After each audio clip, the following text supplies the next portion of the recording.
have gathered here against the Meitei attempt to breach buffer zone. Time and again they have attempted, and it's already been 3 times. And we the Cookies, we are not going to be silent. हमेशा वो लोग attempt करने आता है, और हम state forces और या state government लोग भी, they have turned a blind eye to our plea.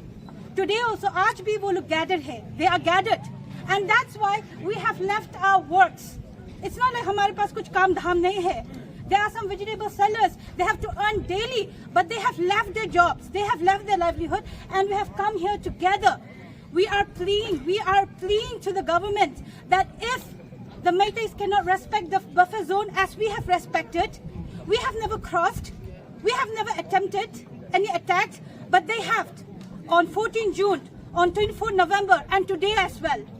And they want to destroy the lifeline, जो हमारे lifeline है, they want to destroy that road. They expect us to fly or what? No, right?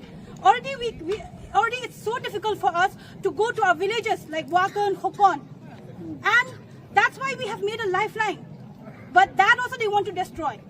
So that's why we are not going to remain silent. We are not going to be silent if they do not respect the buffer zone just as we have respected.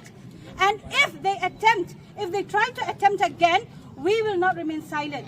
The people that have gathered here, we will go and attack. It's not like we cannot attack. It's not like we will sit idle. But we also can attack. But we are waiting patiently and we are observing them. But this is too much. And if they are not going to respect, then we no longer will wait for them. So that is why we have all gathered here.